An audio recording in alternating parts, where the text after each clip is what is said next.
I don't know who's supposed to start because you're supposed to be the host, but I'm the one asking you questions today, Leighton. Well, let's start with a little background. All right. This all came about as a result of the conference that I put on, which was Mm-hmm. back in 18, 19, and 20. And one of the things that I talk about or I spoke on was soil. What is it, right? And that's something that I think is the foundation of the horizontal soil system. Is that what is clay, what is silt, what is sand? Mm-hmm. So let's start with clay.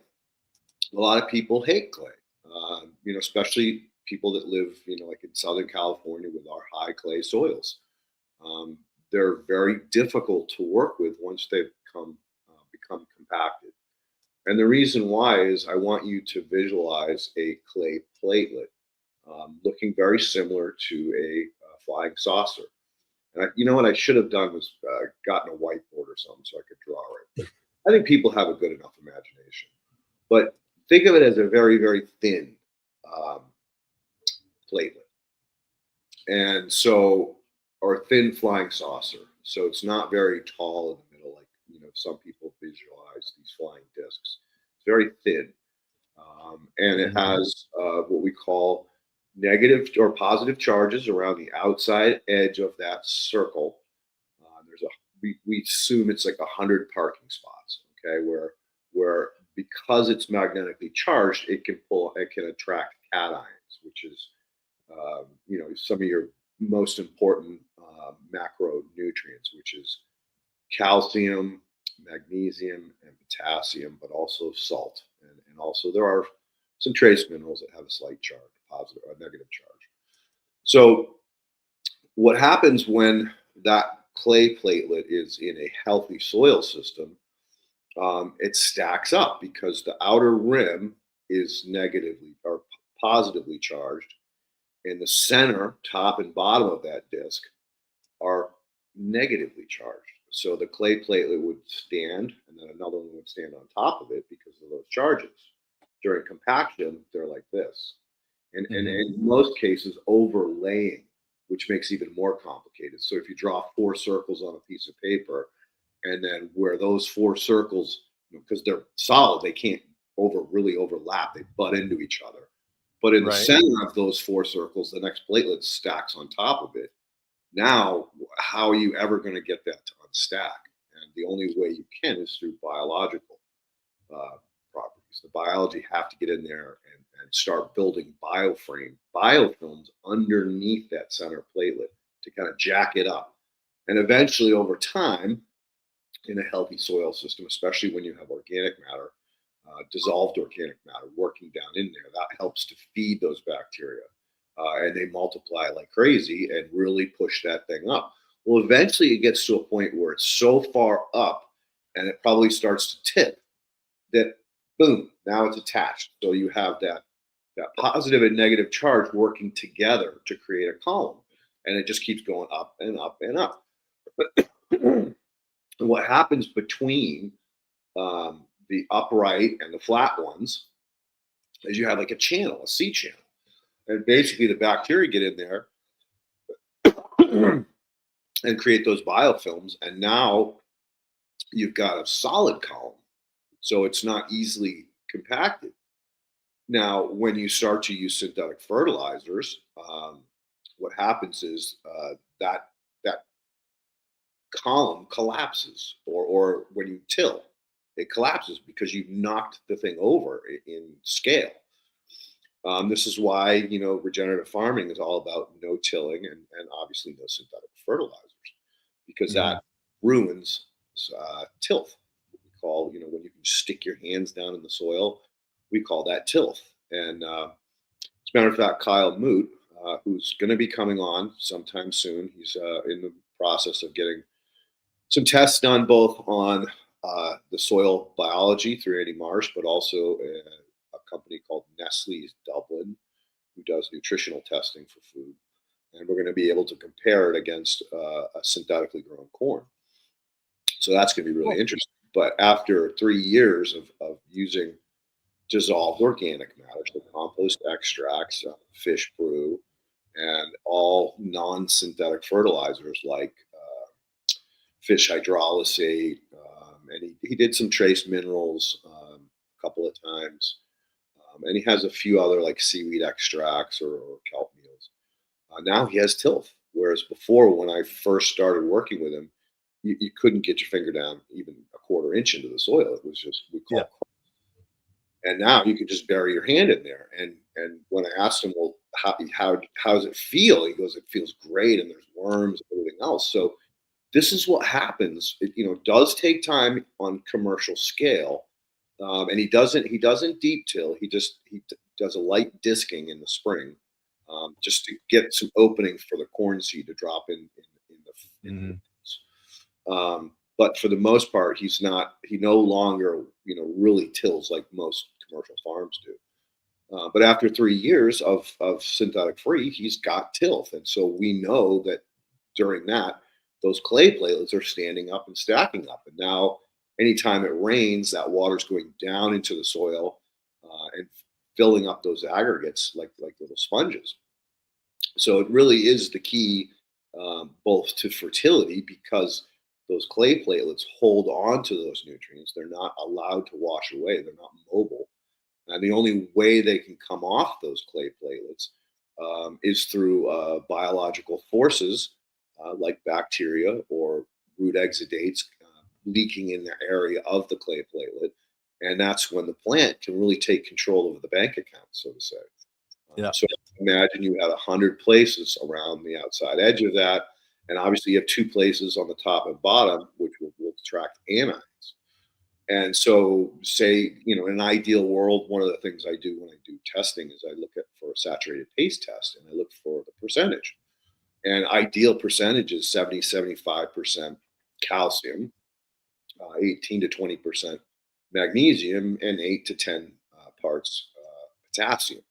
And now the plant can literally regulate. It has the ability to use calcium, because calcium is mobile in the plant, to knock off any salts. So again, just really building the whole biological system by allowing the plant to control and regulate what it uptakes. And of course, the bacteria are mining the minerals out of that clay. We all know, or maybe I should get into clay a little bit more. It's like, how is it formed? Well, typical soil science says that clay, sand, and silt are all based on particle size, which I disagree with, because Right. they all have different properties. Typically, sand is inert, although there are cases like, everything in nature, there is always, outliers or outlanders or exceptions to the rule. Um, but clay is always magnetic, and silt is generally negatively charged. So, here we got these positive and negative forces working together with each other to help, once that soil is healthy, to function as a, drains, retains water, nutrient cycling, all the benefits, like i.e. in a meadow or a great prairie or a forest. Nobody's doing anything, and you don't see erosion. You don't see, the only time you see plants dying or shedding is due to seasonal causes. And let's face it, there's things in nature that are selected to die to make room for the next generation or the next succession of that soil system. Yeah. So there is always that going on as well. But the clay is generally formed through glaciers grinding rock against rock. And that's why you see that clay colored water, especially like in disturbed areas, for gold mining or other man made activities. The water gets very cloudy very quickly. Mm-hmm. That's the clay, because the clay is so small that it stays suspended. And as a matter of fact, I've talked about this before, but one of the greatest studies that I came across a number of years ago was in Egypt. They had the deltas, some of the most fertile croplands, in Africa, and they started to lose fertility. And year after year, everything got worse and worse and worse. So the Ministry of Agriculture was called in to diagnose, like, why are we struggling, in this most fertile of soils? in Africa? Why are we going backwards? And so, after a lot of research and water quality tests, what they realized was that in the spring floods, they weren't getting what was called nano clay. I didn't even know nano clay existed until that point. So that's like a clay platelet that's even smaller than what we would typically see or determine as. Would that be classed as a silt? No, silt is organic matter, and we'll get into silt in a minute. Okay, actually, Leighton, because I want to pull us right back because we're supposed to be talking about building a horizontal soil system. So let's go right back to the very beginning. We'll get into the sand, silt, and clay in a bit as we build up. But let's start with talking about the base of a horizontal system, because you're creating a living, breathing ecosystem in the horizontal bed. But can you build one of these beds without having that tray underneath? That can somebody build a horizontal bed just in a normal garden patch? Oh, absolutely. You could build them on, if you have compacted soil, build it right on top of the compacted soil. The problem is that you're going to lose a lot of that water that you're trying to retain in the sand horizon, in the alluvial horizon, right? I mean, that's the reason why we set the liner of the tray quarter-inch below the top of the sand layer, right? So that if you overfill your sand layer, you don't turn your A horizon into mud and have it go anaerobic. Okay, so you can do it outside, but a lot of people are using them for inside, etc. So I've got a couple of ways that people are putting a base underneath. Your normal trays that you would have underneath an indoor bed.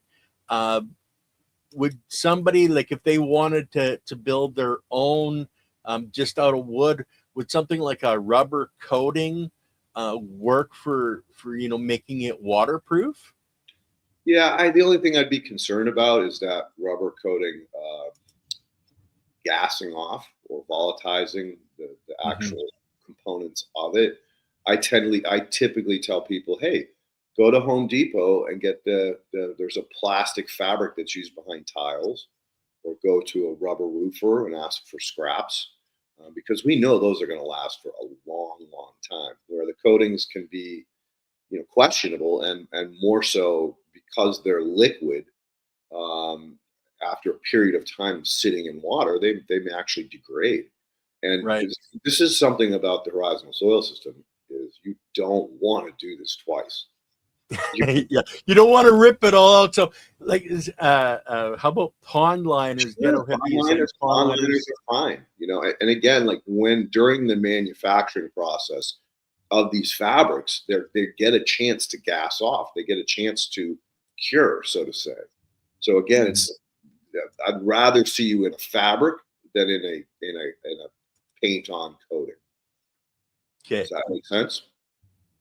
Definitely. So I before we go up, because now we've got our base, we're putting a tray, we're putting a bed inside of it.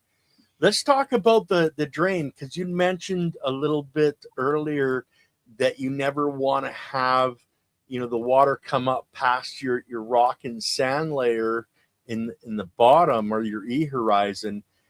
What Where should that really be set? Should it be like a quarter inch under, a half inch under? It depends on how accurate you are. Another thing that I tell people too is that level is really important. Plumb level and square, because if you're not plumb level and square, if you're sitting on a pitch, then you want to make your clay or your E horizon perfectly level, and then you determine what the highest part of that silt sand is, and then you drill your hole quarter, half inch, 3/8 below that, because you want the sand to hold the water. This is why it works so well, is because you can water it, fill it to the point where it's dripping out the side. Now you've maxed out the sand's capacity to hold water, and you can take off for 2 to 3 weeks, or 4 weeks, because you have that water storage capacity in there. And that's always been the biggest issue with any type of potting soil or soilless medium, is that the bottom goes anaerobic and the top goes hydrophobic. And as soon Yeah. as it goes hydrophobic, you put water on it, it just washes off the sides of it, or off the top and down the sides. And that was, So that goes back to the conference when, people were complaining about the fact that, dealing with these, what do they call those things? They're not super sacks. They're cloth pots, right? Everyone was, in cloth pots up at Humboldt, and they were struggling with this. And I was basically explaining to them is because as soon as that bacteria is no longer surrounded by moisture, it cysts and it turns into a wax. And between the waxy bacteria and the biofilms around it, it becomes like a tarp. Whatever you pour on it just goes right off. And now you have to use a surfactant. And there are some natural ones out there. So I mean, it's not the end of the world. You might have to buy some yucca or one of these other ones to mix with your water to get it to create a coating and stick to it until you do get it to be hydrophilic again. But that's an extra step. That's a lot of extra work, right? now you said that a person can go away for a couple of weeks. Are they like leaving, the water in there for those 2 weeks and letting it, sip up or wick up into the bed, or, Yep. they're just getting it soaked and then, Well, draining out the excess? that's one of the biggest complaints with tent growers. Like, they can't leave. Yeah. When they're in a grow in the middle of a cycle, they can't leave because you have to constantly monitor. Oh shit! When it starts to go hydrophobic, you got to get water on it real quick. Yeah. Or it gets worse, and especially in an indoor grow, you don't want water pouring off the sides of your pots onto your floor, especially if you're in a house, or basement might be okay, but garage might be okay, but you definitely don't want that in an apartment or any of these other situations where a lot of people are growing in tents.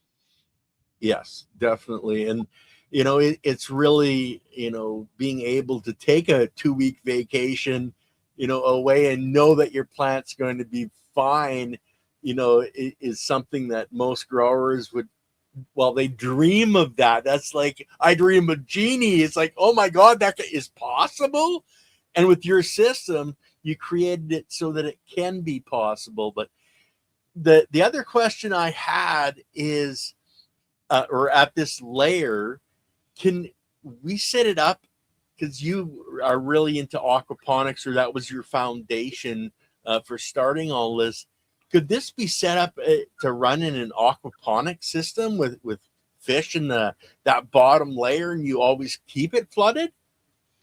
So yeah, a lot of guys have taken totes, 275, 250 gallon totes, cut the top off of it, and then flip the top over to become the plant tray, right? And then they grow the fish in the bottom, and they have a pump that cycles the water up top. So yeah, it's very easy. I think there's another system called the dual root zone. I don't know if you've ever heard of that.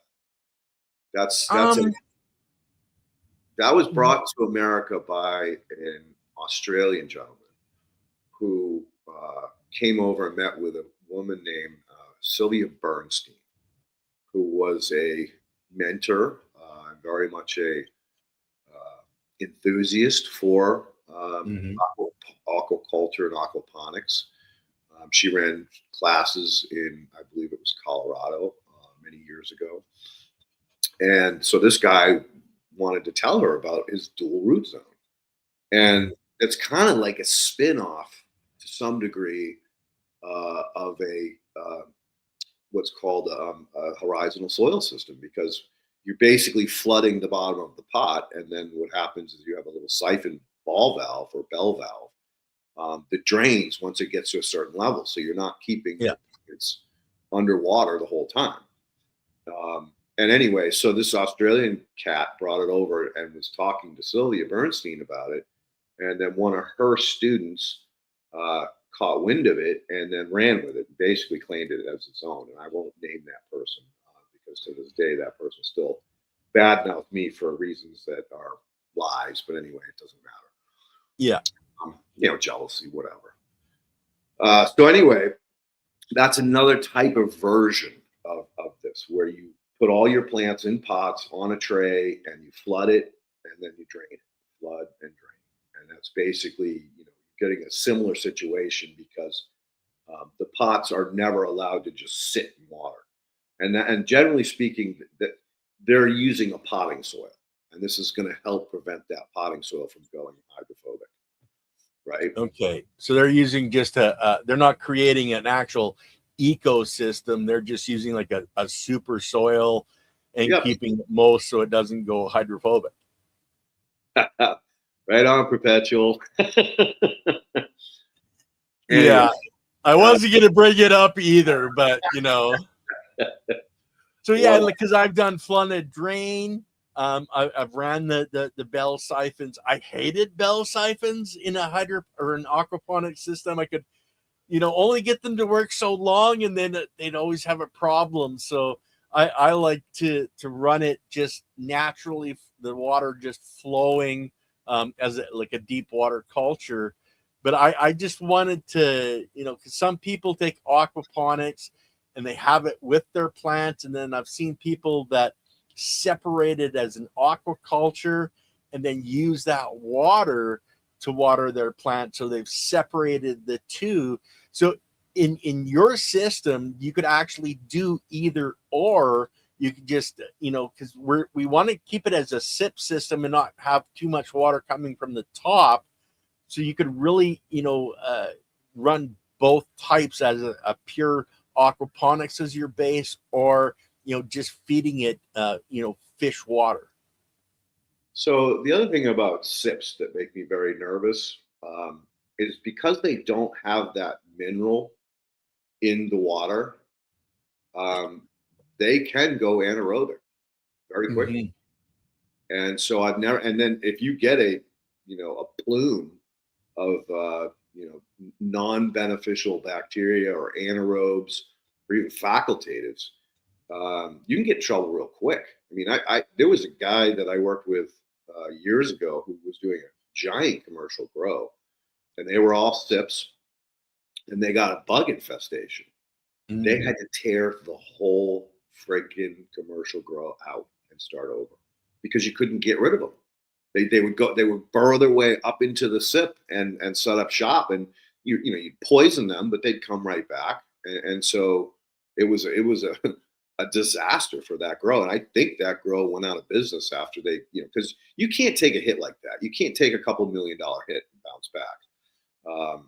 So anyway, that's my concern with SIPs, is that the mineral properties of the sand, silt, or sand and rock, for whatever reason, don't allow that anaerobic environment. And again, it's because you don't have the organic matter getting down into it. And again, the Right. sand is acting like a filter, right? So I did a project. Well, I designed it, I demonstrated, I did a what we call a prototype for a group in Connecticut that was raising waterfowl. And I told them, I said, look, all you need to do is create the sand filter. And sand filters have been around for a long time. I mean, they were even used in alternative septic systems. But the problem with them was that people didn't like going out there and raking up the dried out manure, when it Mm-hmm. was in this situation, it was great because they could scrape the manure from the ducks off the surface of the sand and then throw that in their compost pile, and it was a wonderful fertilizer. So sand filters are something that's again been around a long, long time. I mean, probably back to Egyptian times or maybe even earlier. Well, So look at your any stream that has a sand bottom. It's a filter, a natural filter. So it's really keeping with nature. Now, I want to, we've got our base. We're holding our water. We know we can use fish water. We know we can actually use it as an aquaponics at the base, as long as we're keeping below that rock and sand. So let's talk about the rock and sand for a minute, because there's a lot of different types of rocks here. I'll bring up a picture. This is, a whole bunch of different types of rock, sizes, shapes. What should we be looking at, for the E Horizon, where we are building the sand and rock filter? Diversity, diversity, diversity. And What I that's both mean, for the sand and the rock, or generally, I tell people that, look, the colors of the rock indicate the mineral property of the rock. right. Deeper down the rabbit hole is the hardness, Mohs hardness scale. Like, different rocks have different hardnesses, right? Well, And you get in, sandstone is really soft to dig through. right, right, and you get into some of those sandstones or limestones. You're going to change your pH, right? Or it's going to break down. So typically, like, a sandstone is fine, but just understand that it's going to collapse because it's sitting in water. It's just going to go back to sand because you don't have the heat and pressure anymore. Where limestone is going to break down and change the pH of your E Horizon. So I typically say, and this is why I added rock to it, was for the mineral property, because the bacteria can mine that mineral out of that stone and release it, plant available when they're consumed by a protozoa. Yeah. And so typically for the sand part, I tell people you don't want white, fluffy sand. That's a problem, right? If it's super powdery, you don't want it. You want a coarse, taupey, brownish sand. In some of those pictures, they look almost like you've got a little bit more pebbly than sandy. Yeah. Typically, like, I tell people, if you really want to do this up, you go to where like a river meets an ocean, or where there's an erosion site, and you have sand that's not underwater but right next to the water. You collect that coarse sand, and now you've got biologically active sand, right? You've already jump started your system by adding those biologicals. And when Shango was building his, and he did a whole podcast on Shaping Fire about building a horizontal soil system, he went on quite an adventure. Like, he went and got rocks and smashed them together, and he called me all complaining. He goes, "Geez, I didn't think of how hard this was going to be." I'm like, "Well, remember, if you're dealing with granites and basalts and stuff like that, yeah, it's going to be a lot of work to break those up. But if they're softer stones like dolerite, or like not limestone, but sandstone, or some of these other rocks that are very colorful, are called conglomerates. Those just fall apart relatively easy. So you just happen to pick stones that were a little bit tougher to break, and so Yeah. that's where it goes back to the color, and spending a couple minutes on a geological site to really learn Mohs hardness scale, and what rocks are going to be harder to break up than others. And again, you don't want a super hard basalt in the bottom of it, because it's going to take the bacteria forever to break that down. You can always add basalt dust if you want. I mean, it's not, a lot of growers really speak highly of basalt dust. Personally, I think it's great. I mean, just get the flour version. Don't get like pebbles or gravel from it. You want something that's super, super fine, so it'll wash down into the soil profile, and not just sit on the surface. So again, the rock is there to provide mineral, and the more colors you get, the more mineral varieties you will get, and therefore the nutrient pool that's available for the plant would be greater, right?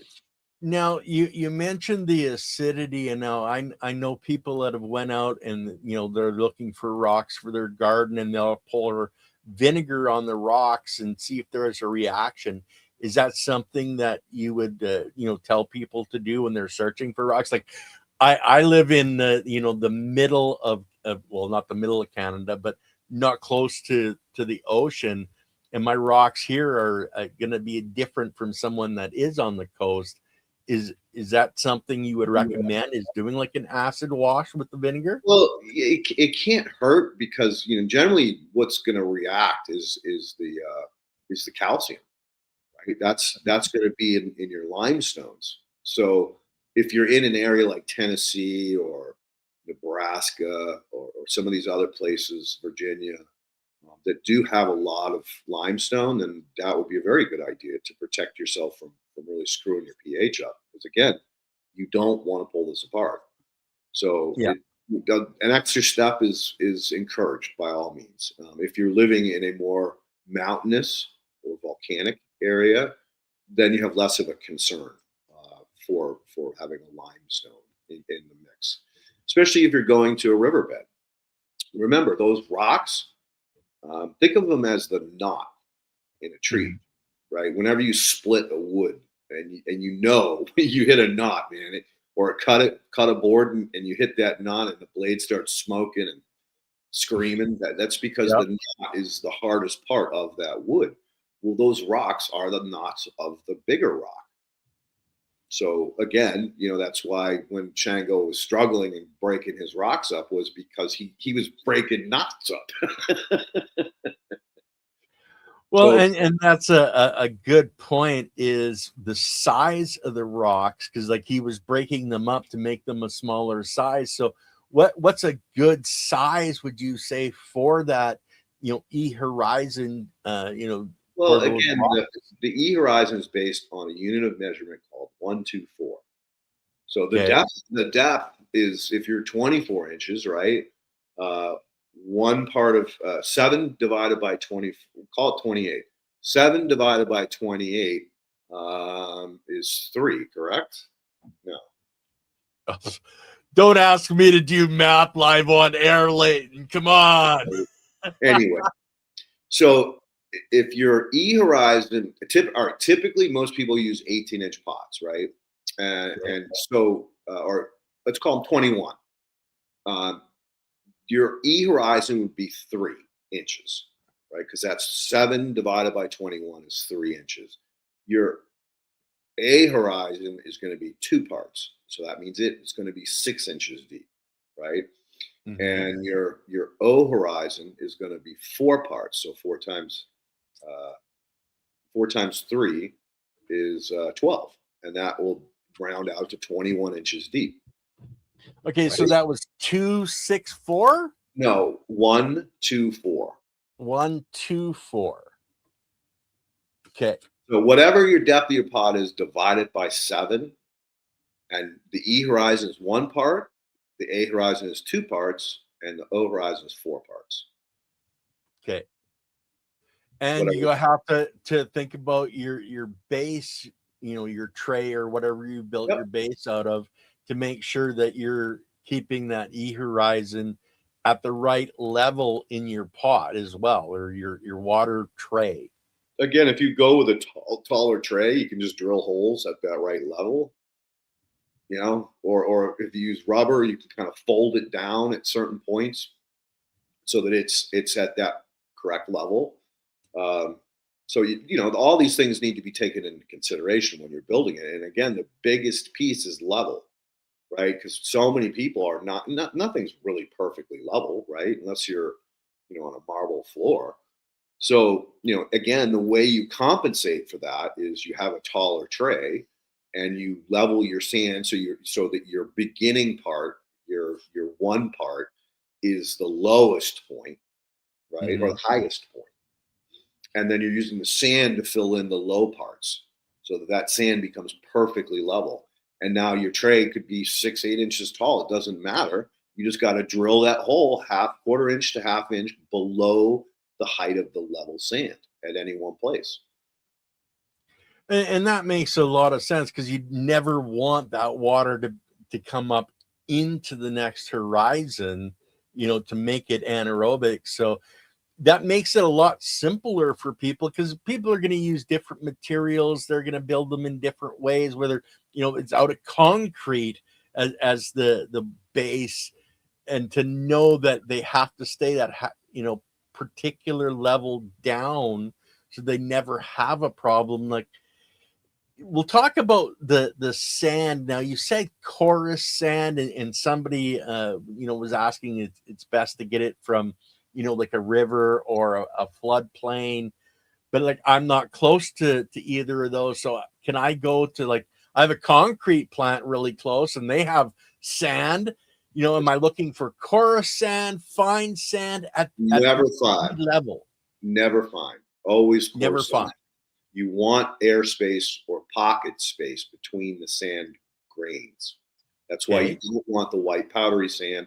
Plus, white, the primary, anytime you see something white, whether it's bentonite clay or that powdery play sand, they call it, there's no mineral in it. That's why it's white. It's void of mineral. Whereas red sand, you're going to have iron. Uh, yellow and taupees, you're probably going to have a little calcium. But there's again, you can search this, and everyone's got AI now. So Mhm. make sure you prompt it correctly because you don't want to get misinformation. But basically, you can ask it, well, what does the color of a stone indicate as far as the mineral value? And you'll get a full sheet of page that basically tells you all the different components of the colors. But typically, I just tell people, look, concrete sand, masonry sand, those are your buddies. Play sand, absolutely not. Do not go near Yeah. that.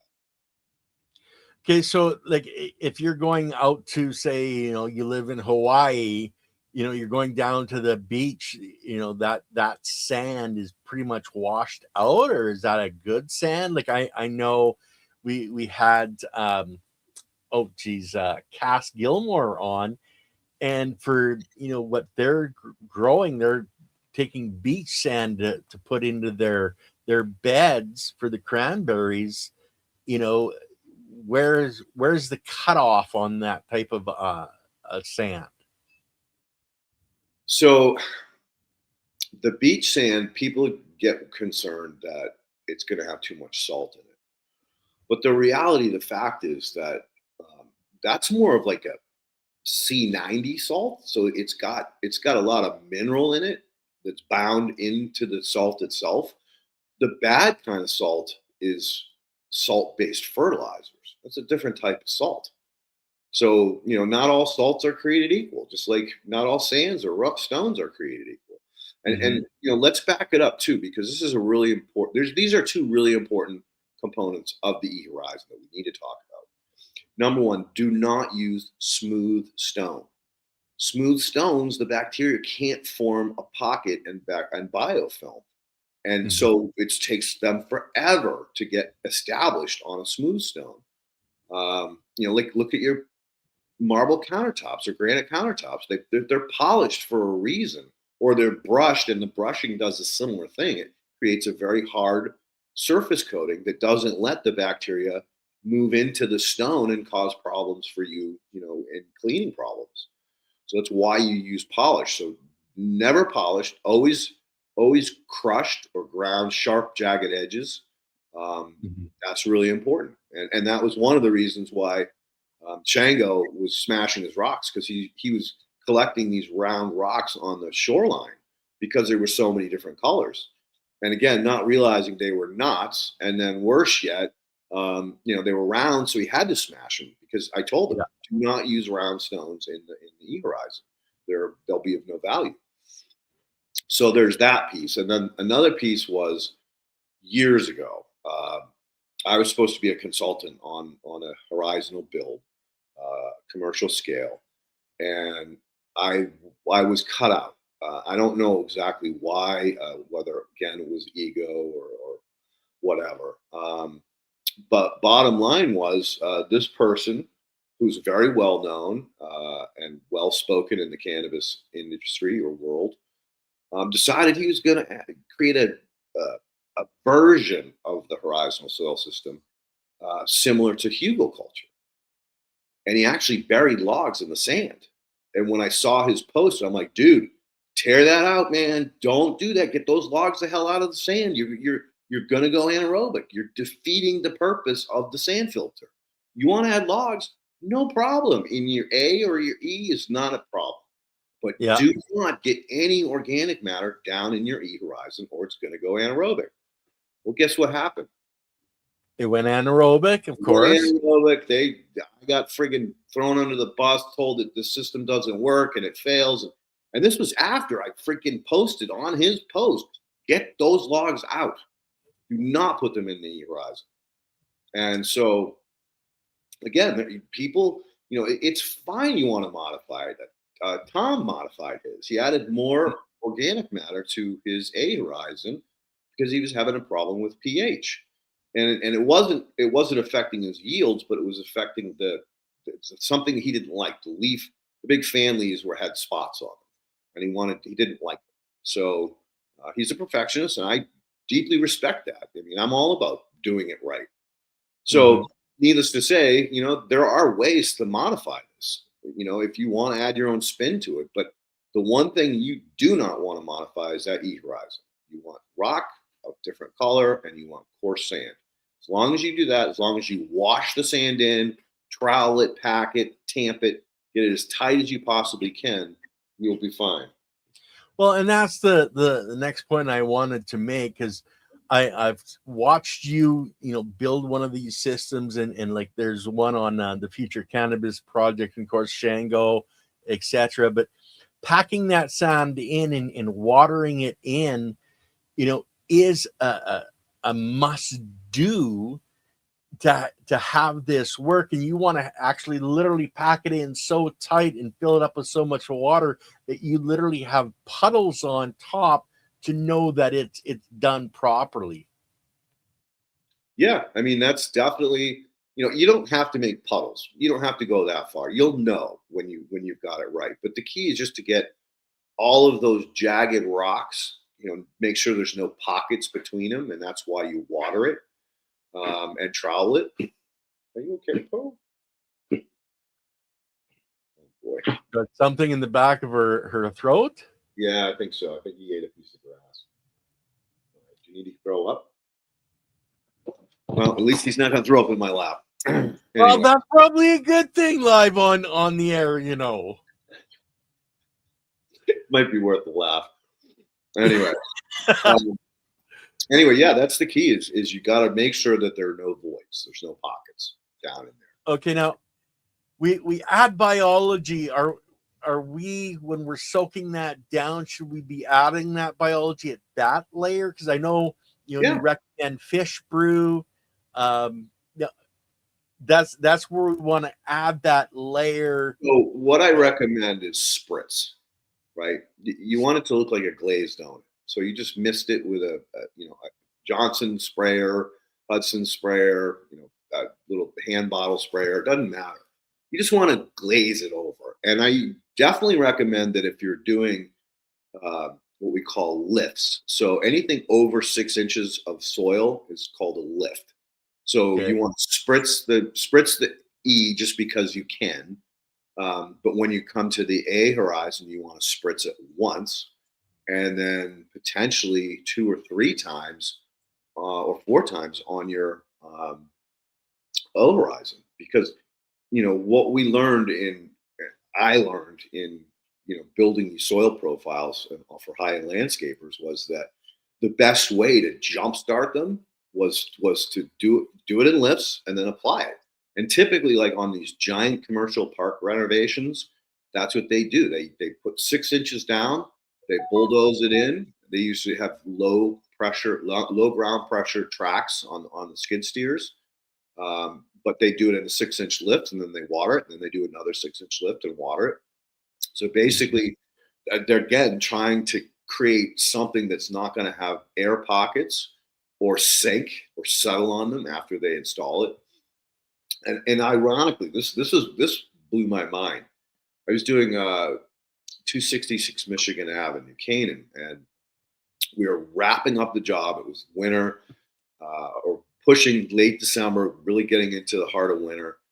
And one of the guys, we were doing a really deep lift. We probably had 10 lifts on that one. Because it was an old parking lot where it was the only ground that was like the original compacted landfill. When they built this site, they just brought in trucks of fill from everywhere to build it up, right? But this was low compared to the rest of the landscape because the guy built a monster house. So he raised the soil up feet all the way around it. So this was like one of the original spots that we we were using as a temporary parking lot because the cars didn't get stuck there. And now we were filling it in. So we did about 10 lifts, and this was the centerpiece. It was basically like all trees. They called them floating hedges around it in a square. And this was the center lawn where they were going to put, their boys' little soccer nets at each end. One of the guys, and this was after terrific rains, decided to take the little excavator, which wasn't really little, it wasn't a tiny one. This was like call them small, but they're like 8 feet by 6 feet wide by 6 feet tall, and decided he was going to drive it right across the lawn. And I saw him out of the corner of my eyes, and I started to scream at him, and he sunk the front end in, and like an idiot, he friggin' ripped it back and sunk the back end in, and kept doing this and buried the thing. I was like, oh my God. So I grabbed one of the other excavating teams that I had on the site. Actually, no, I had to call him. This was like on a Friday afternoon. I had to call him and say, dude, I need your help right now. Get out here. Right. He had a big machine on site. And I told him, I said, all right, from where we know that it's safe for you to pull this machine out, I need you to reach out. We got to chain this dumbass little idiot's machine and pick it up straight up. I don't want you plowing it through this whole lift. Well, yeah, you don't want to be compacting it any worse. Right. Or disturbing the whole area, right? Yeah. So we were able to get him up, get him out of there, and then I sent everybody home. We closed shop. And then I went back in, and I was all concerned that, because he sank it, he compacted the shit out of it. So now the soil had dried out, and I jumped on that little excavator, and I went back in there, and I started digging around to see how bad it really was. And it actually wasn't too bad. I was surprised. So I just fluffed it up a little bit, and then went back to putting lifts on it. And then I just used the hoe or the bucket to pound it, because I didn't want to drive over it. I didn't want to disturb the whole thing again. So we went and did the lifts up again, and then came springtime, and everything was growing great, and there was never a soft spot there. So cool. That's how well the lifts work if they're installed properly. And that's what we want to really do with the E-Horizon, but the A-Horizon. Yeah, you want to do it on the A as well, and that's here again why you want to sprint it down with the biology. And then, tamp it lightly. You don't want to jump up and down on it, but you want it solid. You want it, solid, hard, not rock hard, but stable. I should use the word stable.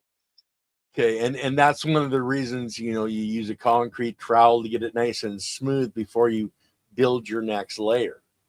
Yeah. And the Horizon's easy. You just pour it in and you don't worry about it, right? Because it's all flush anyway. So let's talk more about the A-Horizon. We have the percentages for, the different layers for, how deep it's going to be. But let's talk about, the percentage of the sand, silt, clay, and organic material that we're going to be using in our A-Horizon. So here again, this goes back to clay and why it's so important, because we're not compacting it. I tell everybody, if you're going to mine the clay, which is usually what I recommend, that you want to dry it thoroughly. You want to put it inside room temperature and dry it until it's fluffy, or leave it out in the hot sun till it's, again, fluffy, not wet at all. You want it bone dry. Otherwise, you'll never blend it evenly. You'll have clay pockets. You'll have clay balls throughout the Horizon mix. You don't want it. So again, clay is a very, very valuable component, both for mineral and for storage of nutrient. And, maybe it's time to dive in a little bit more about silt too. Silt is considered organic. I consider it organic matter, according to, soil scientists. It's just particle size. It's particle size. Well, let me tell you this, man. You go out and you walk into the side of that river. You see that black layer, that mud. You walk and you sink your foot in there and you pull it out. It's going to stink like hell. But that doesn't happen in sand. Like, even if like you're standing on the shore and your wave comes in and washes out and your feet sink down into the sand, well, I don't care how deep it is. It's not going to stink. It's not going to go anaerobic. So therefore, silt is organic matter. And that's something that, again, people don't understand. And where does it come from? Yeah, it comes down the river and gets smacked, as a log or trees or branches or leaves, whatever, and it gets smashed up and it creates that black layer. And that is pure silt. And usually I tell people, if you're going to mine silt, go to what's called an oxbow. So when rivers flow, typically they start straight, but eventually they start meandering and zigzagging. Yeah. So eventually they go straight again, and they leave this whole pocket, which is called an oxbow, where you can get pure silt from. And again, you can, reach out to your local geological office. What do they call those things? Extensions? Geological services.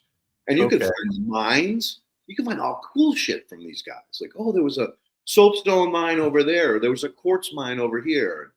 And anyway, they will know where the oxbows are. And then you just go out there on a dry day. Again, you don't want to harvest silt soaking wet unless you're willing to dry it. All these materials need to be bone dry when you mix them, or you're never going to get it homogeneous. Now, when I looked up silt, on the internet, it basically told me that, it's not organic material. It's just very fine, basically rock particles, sand particles, and it had no, organic compound to it at all. Again, my bitch with soil science. The foundation of soil science was created in the 1850s or something, maybe 1820s, and it's never changed, right? Silt will go anaerobic, sand won't, right? Okay. Just the basic, stick your hand in mud, pull it out, smell it. Smells like shit, right? Well, I know I used to go out and walk, in Alberta, we don't have a lot of rivers, but your creeks, and you literally sink up to your knees in this muck, at the edge of a lake. It was all just a muck. And they're telling us that's silt, but it's really just organic material that's, gotten to that, particle size. So again, this is why, the jar test is so valuable, because you can separate the layers, right? The sand will fall out first, then the silt, then lastly the clay. So if they're all particles of rock, why do they settle out differently? Why do they have different magnetic properties to them? Right? So soil science needs to grow the path up, because, that's ancient knowledge. And we know so much more nowadays than they did back then. And thank God for, the fact that there's this push to bring biology into the realm of soil science, because soil science basically told you, nope, parent material, chemicals, that's all you need. Well, and I like what Squishy Mirror here says. All the man-made lakes around here are filled with smelly muck. Now, I watch a guy called Let's Dig 18, and he builds, huge ponds. And one of his jobs is to actually go in, drain them, and take all that silt out of the pond that is built up over years. So is that, if you knew somebody that was doing that kind of thing and had these, collection ponds, is that a good place to get silt? Or absolutely. You have to be careful? A buddy of mine was a dredger, and Okay. he brought in floating machines, and he literally, the way he determined how much muck was to come out was he would use a stick and poke it down until he hit something hard, like a E-horizon or a sand or a rock. And that way he could calculate how deep the muck was, so he could figure out how many of these geobags that he needed to pump into, because he would pump from the lake onto these giant bags on the side of the pond, and the water would slowly leak out of those without letting the silt come back in. And then once the bag was dry, usually 6 months, almost a year later, he'd have to come back and cut it and pull it off. But then he had this wonderful potting soil or garden humus, because it's all organic matter.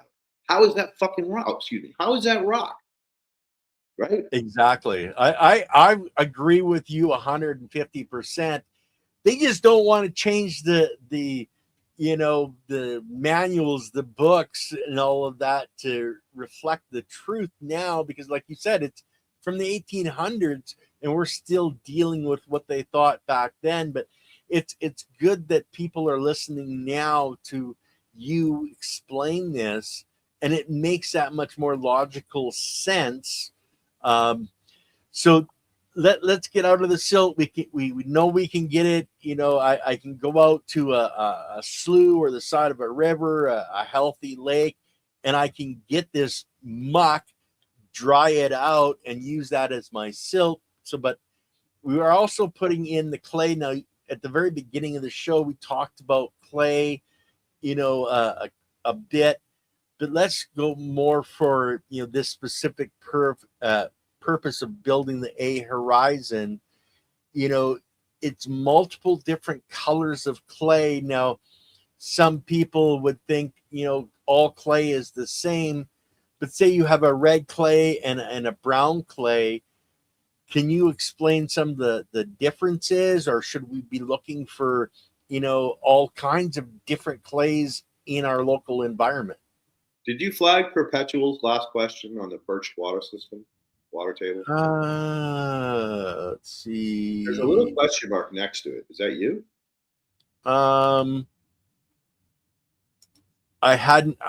That's he just put in a question mark. Okay, so yeah. So flag that one. We'll get to it. Okay, I will do so. Right. So back to clay. Clay is definitely mineral. Absolutely. Like sand, like rock, it's mineral. So the different colors are indicating of different values, different mineral values. So yeah, I'm all about diversity. Again, don't use a white bentonite clay, right? And those unfortunately are wet, but they almost look like extracts. Yeah, I think this is more for the potting and creating pottery, but I just wanted to give people an idea that there is different types of clay, and they come in all kinds of different colors. Absolutely. So, again, just take into consideration. Oh, this is a great one. Oh, there was a stone called Negro McQueen. It was a black marble that was very popular in a certain time back when I was cutting stone. And when I cut that black stone, it smelled like swamp. I shit you not. The whole shop stunk like that anaerobic swampy smell. So there's mudstone. All right. So that top left corner of the black, that might have actually been a mudstone, not a clay. And the reason you know it's a clay is because you can roll it up like a snake. If you can't roll that stuff up like a snake, or only kind of, then it's contaminated clay. It's not pure clay. Like you can get silt worked in with the clay, just like you can get sand worked in with the clay. And if you're making that snake and it feels gritty, well, you got sand in there. Or you roll it up and it just kind of falls apart and falls up. It doesn't really make a snake. Cheetah, knock it off.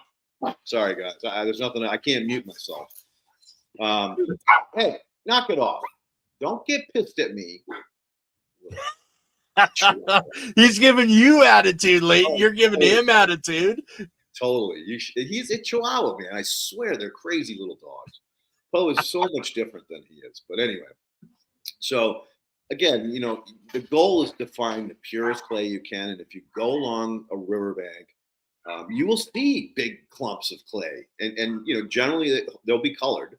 They're not mined like bentonite. They're just part of a soil formation. And you could tell because you can roll it up like a ball and spin it out like a snake, and now it's clay. And again, the more colors that you get, the more diverse mineral profiles that you'll have. And is this something that you can go and buy at a local place, like a concrete plant, or an arborist? No, the way to get clay, and there's very few of these guys out there, is basically golf course builders or golf course building suppliers, because they do blend in the clay. They understand the fertility value of it. So they do add a certain percentage into their soil blends. So it gets a little tricky. Now, fortunately, I have unlimited sand silt clay here in California. And I put it out on the net years ago that, hey, someone wants me to build a horizontal system, I can build it for you. I get it really close, but the shipping's going to kill you, right? It's going to murder you. Yeah. But I can build you the A horizon if you're limited. If you're in a city and you don't have the ability to go out and you're only in a tent and you only need X amount of square feet, then it's definitely doable. Again, it's just going to be expensive to ship it. So that being said, yeah, diversity in color for the clay is really important. The blend, ideally, you want in your A horizon 50% sand, right? That's kind of a foundational component because you want it to be able to drain. And if you get much lower than 50% sand, you're going to have drainage issues. It's not going to wick, and it's not going to drain as well. So then you have your organic matter profile, which is 20%. Although I'm pretty confident to say, based on Tom, that could be increased. Now, this is where the math gets a little wonky. So basically, he doubled his organic matter in his A horizon, but we just added more. We didn't like try to get the percentages to be perfect because it won't work. Like the percentage values that I came up with was 50% sand, 20% organic matter. And then it was 17% clay because I want the fertility, and 13% silt because I don't need a lot of organic matter, in the form of silt. I want some because again, it has a negative charge. It holds on anions, so you want that. So those are the basic ratios, and does it have to be perfect? No. I think even if you have like a clay silt combination, as long as you're 30%, you're going to be fine. And if you want to double the organic matter, it throws the percentages off. But you just instead of saying 20% organic matter, whatever the volume of that 20% is, just add another volume of that, whatever that volume is. Does that make sense? So like yes and no. Like, okay, so you got 50%, 13, 17, and 20. If you want to add more than that 20%, you're going to need to, because you've only got the 100%, you're going to need to reduce it somewhere else. So should you like take a couple of percent off of each one of the other ones? I guess that would be the only way to do it, right? But again, if you're doubling the organic matter, now you're really limiting. You got to have the sand. Sand is important for drainage. So now you're limiting your ability for mineral production in the silt and the clay. So now you're down to what, 10%? Yeah, because you're making more like a super soil than a true A horizon. Correct. And again, it had no effect on his yields. He did have a pH difference, but it only just showed up as spots on his leaves. So again, we're studying this. Like he's supposed to come on sometime soon to talk about. I believe he's halfway or 3/4 or maybe fully through that run where he made those adjustments. But he promised to come back on, do some testing, and then come back on and talk about what changed or how it's working and give us. I've reached out and I'm going to try to have him on next Monday. We're going to try. We do have Josh from Yellow Skunk Farms coming on in 2 weeks' time to talk about how he built his horizontal system, and it has his second run is absolutely amazing.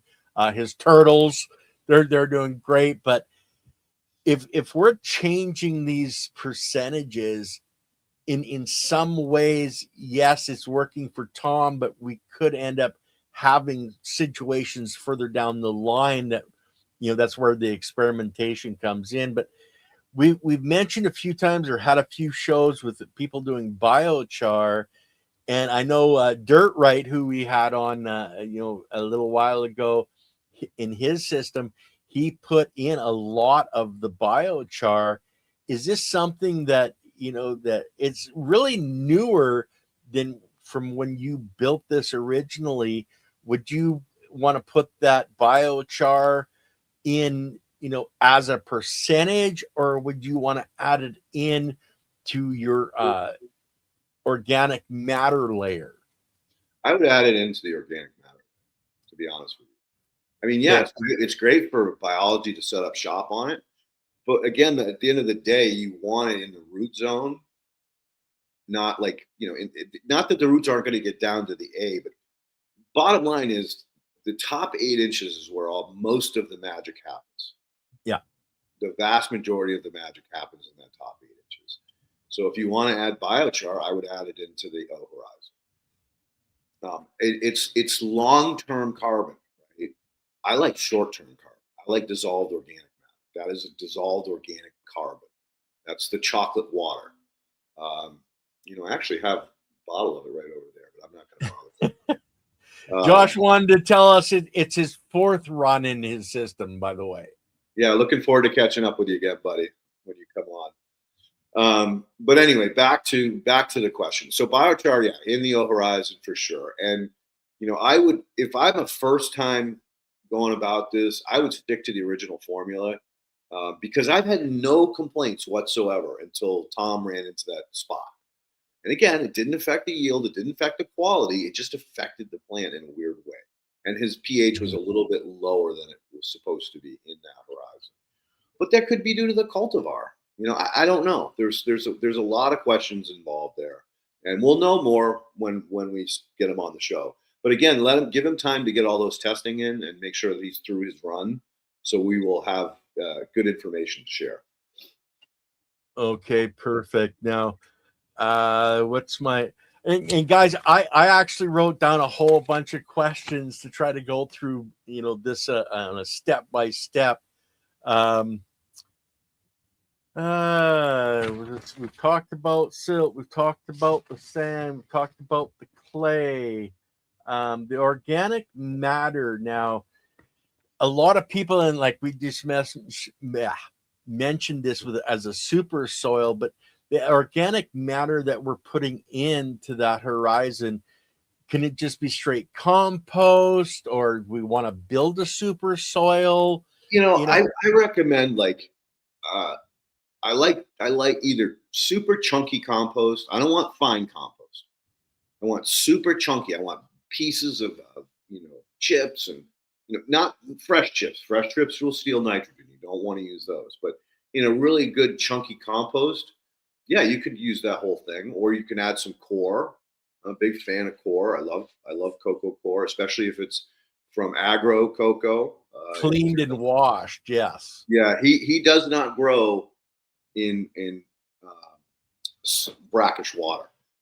His core is from Mexico, not from Far East, Malaysia and Vietnam and stuff like that. There they're growing it in mangrove swamps and stuff like that. So you're getting brackish water. Because they're shipping it overseas, they compact it to 15 pounds of pressure to get as much of that shit in there as possible. And he compacts to 10 because he doesn't want to destroy the fiber and the hair and the water storage capacity and the nutrient value, blah, blah, blah, blah, blah. So, and another thing that he has too is he has chunky core, which is great because now, again, the chunkier it is, the better it's going to drain, the better it's going to function. But a lot of guys want to use super soil for that top layer. That's fine. I don't have a problem with that as long as it's not synthetically altered.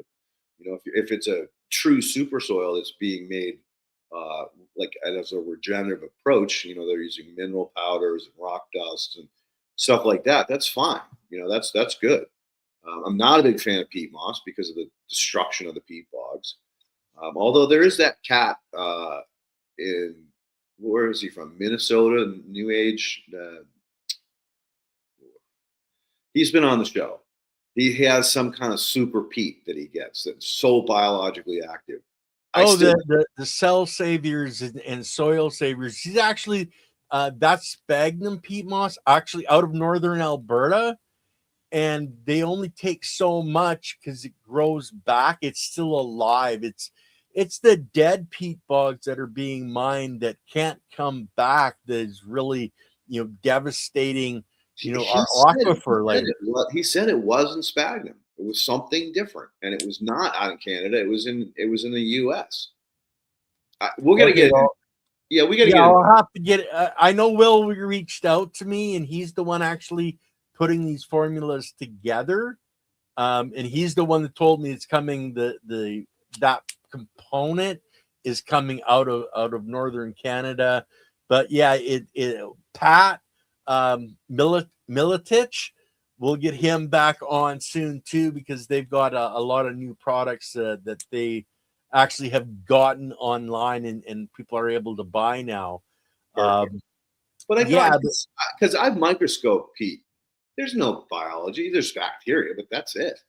There's no advanced biology whatsoever. And I swear to God, he said that this is like just biological, off the charts. But again, because it's still alive. The stuff they're using hasn't been fossilized. It's not dead. It's actually still alive. So the biology is still actually there, building cells. Gotcha. Well, that would make a lot more sense. Yeah. But anyway, yeah, that's a question that we not need to revisit at some point in the future.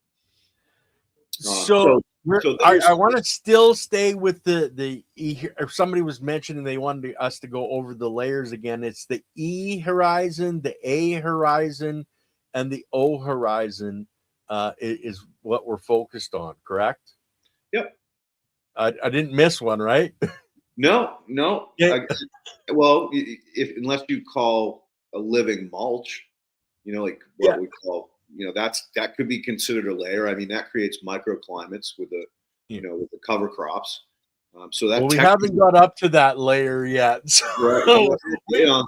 Mulch is coming. Yeah. So let's recommend mulch. Absolutely to the top of it. Oh, you have to have a mulch layer, but let's stick with the organic matter that we're putting into the A horizon, and we can use a super soil, but you would more recommend a compost that's really not a pure lot of larger. Yeah, but not pure compost. Like I would say, you want at least 50% something like core. Or even pit moss, that's another one that's available. Again, I'm not a big fan of peat, but you do what you want. A lot of super soils are peat, but I would definitely want 30, 40, 50% really good biological compost that's chunky. But you also want another, again, diversity. You want something that like core that's going to drain, have some nutrient value, and again, peat moss has very little nutrition. Like it's nothing. It's the old stuff. Now I don't know about the guy that's pulling from a living bog, but that's a conversation for another time.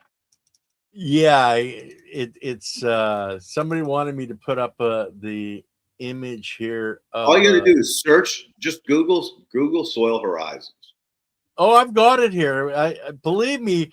I keep all this stuff in the background so that I can bring these things. It's like what's in the sand, for the components, but there you go. The basic layers. So in reality, is the bedrock what we're calling the E horizon? No, bedrock is bedrock. Okay. I don't know why they don't show an E horizon in this particular picture. A lot of them do, because it's basically where the groundwater travels, right? So the water sinks through all the soil profile, and either it goes to bedrock, but more often than not, it goes to groundwater. I mean, in the 1800s, everybody had just a hand-dug well, because that's groundwater, right? You didn't have to go down thousands of feet or hundreds of feet to get to the water. Mm-hmm. So that E horizon is the groundwater level. And it's usually after the B. Okay, so it's really in this area down here. Yeah, usually. But it could be a layer right above the bedrock. Well, because it looks here like the C layer here is got like rock and sand. It visually in my eyes anyway, they're kind of showing more of a rock sand layer. Yeah, yeah. Again, it's kind of, this is old science. 1800s, yeah, It's yeah. old science. Again, it's so you have to just take it.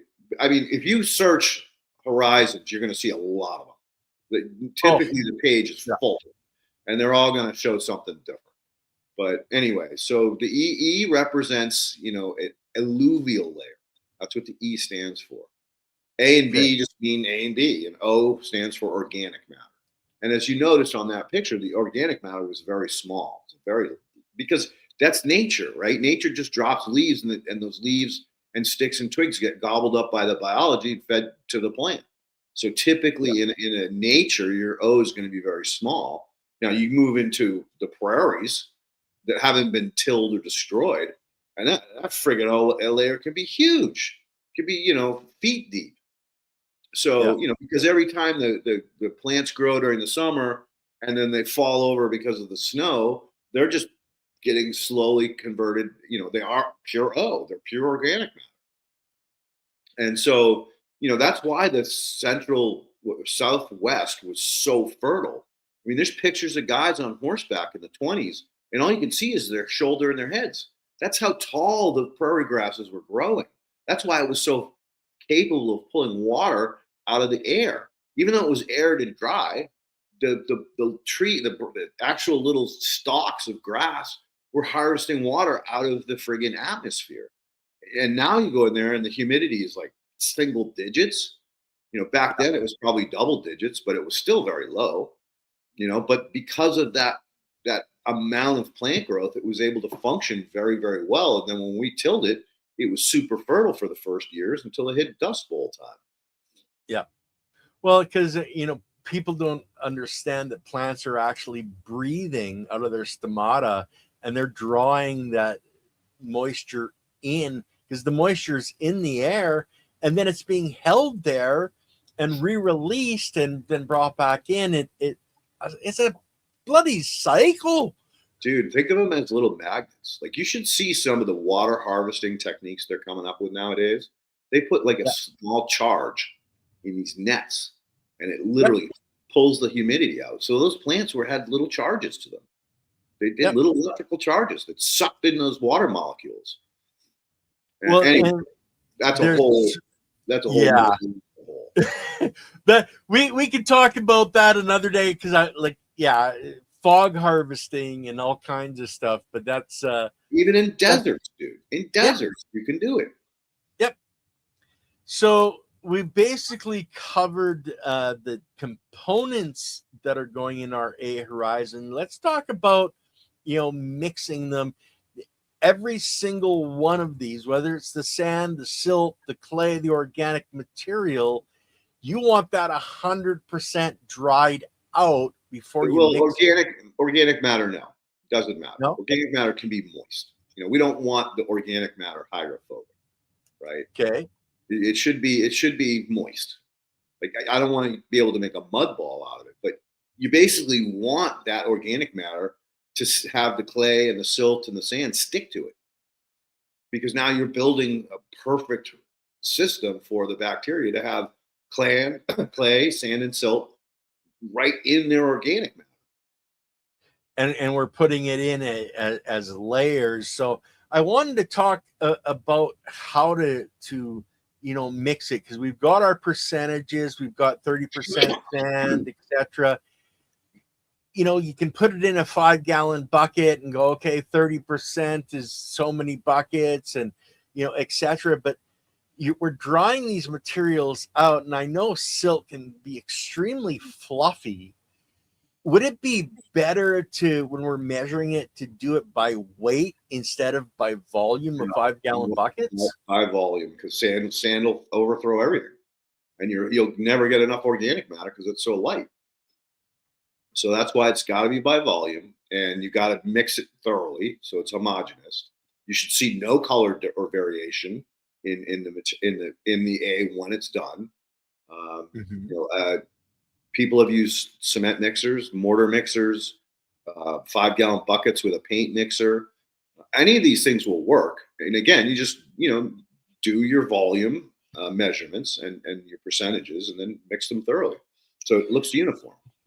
So now, like I said, with the silt, it can be very fluffy. So you're going to want to really push these materials and make it, half-assed compact before we put them together.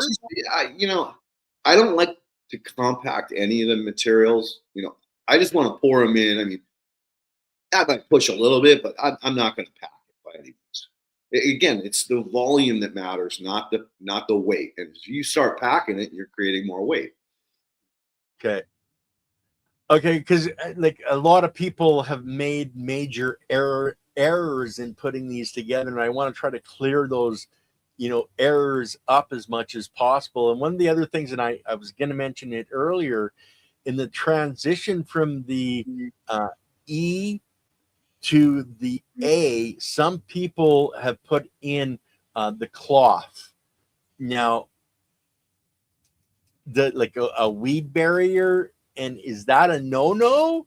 Because you're trying. Why? You're exposing your plant to plastics and microplastics. There's no need to put anything down. The E horizon is a filter. Okay. It's keeping the organic matter out. And hey, some roots are going to get down there, and that's fine, because the roots are going to get gobbled up by the bacteria, and they're never going to become like a high concentration of organic matter. And then as you water, the sand is just going to fill that little void back in again. Okay, so it wasn't going to be like, say somebody put a jute mat down there, over top of the sand and rock. Is that going to become a problem as an anaerobic zone? Well, all right. Up? I would be very careful, because certain jutes have like toxic coatings to them. Right. If you used a pure hemp fabric, sure. But again, why? Why are you adding that extra step? You don't need it. Okay. Nature I think that's the point, is you don't actually need it, and in a lot of ways you don't want it. Right. Biomimic nature. Nature doesn't lay down fabric anywhere. She just builds the soil up. Okay. That was a point I had in my head, and I forgot to write it down in my questions. So we got it covered now. Well, speaking of questions, dude, I think I broke a record here. 22. Yeah, and I don't think I haven't. I'm trying to keep up with the questions, but I haven't. There's a lot, and there's another one that just came in. I'm not even reading them. I'm just putting them up, but we're not quite to the questions yet. We may have to. Your puppies may have to take a walk a few minutes late today, because I want to talk about the top, the O horizon. What should that O horizon be? Compost? Is that where you want to put, your main super soil? Is that, tell us what the O horizon should be, Leighton. Well, again, diversity.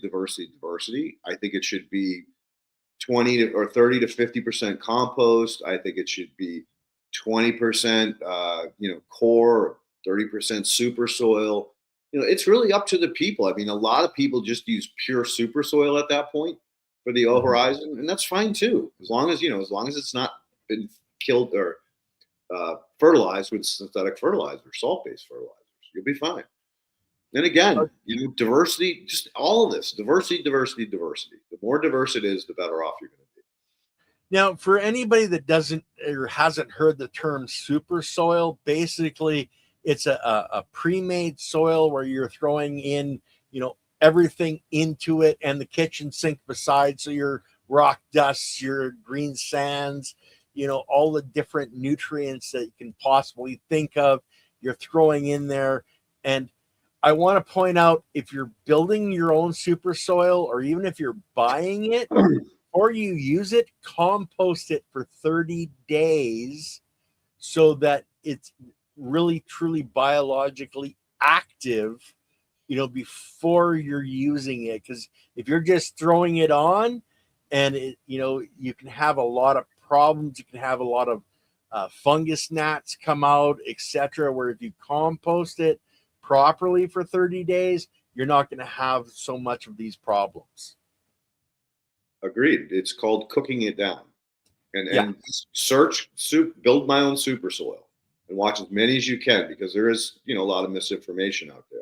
But typically the way they did it was they mixed it into a kiddie swimming pool, mixed all their ingredients together, and waited till the temperature dropped to ambient. And that's cooking it off, Yeah. And then I know what I did was 55-gallon drums, and I made compost bins out of that so I could actually roll it. And, I would let that cook for 30 days, but I had like 30 different components that I was putting in, everything from, blood meals, alfalfa meal, all these different components putting in there. So it's all about having all those different building blocks for the plants to, access to build healthy cells. But guys, there's a whole bunch of different videos on building super soils, and you can buy them pre-made. So we won't go into that, but let's cover the mulch layer, because there's a lot of different things you can use as a mulch, into your living mulches as well. So these are just some pictures of different types of mulch, from, rice hulls, straw, etc. So I love what Josh Deansland did in his garden. He threw down just all kinds of different seeds and just let whatever grow. And, he realized some of these things worked better than others. Like, radishes were good. Some of the fescue grasses got too tall. Again, we'll cover a lot of this with Yellow Skunk Farms, because he did a great job of diversity. Like, he's got a freaking jungle in there. So you can do anything. If you don't want a living mulch, plant life or cover crop, then I would go coarse, chunky, old chips, like something you see on the side of the highway. You don't want them new. They will bang you up hard because they'll steal the nitrogen.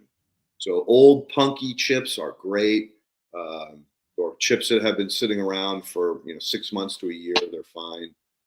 Go to your local tree guy and see if he's got some old chips somewhere. Or you can buy. There's all kinds of decorative mulches that you could buy at Home Depot. But the coarse, chunky chips, you want a couple inches, 2 to 3 inches is fine.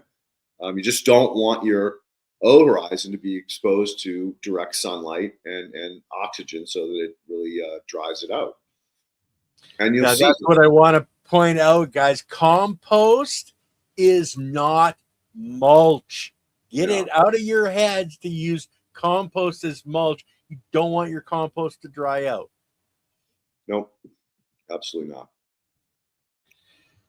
Okay, I think that was because I had wood chips, coconut coir mixed in with it, and a living mulch for the mulch layer. So I think that pretty much covers all the different horizons that we're putting in. So is there anything before we get to questions, Leighton, that you want to point out for people?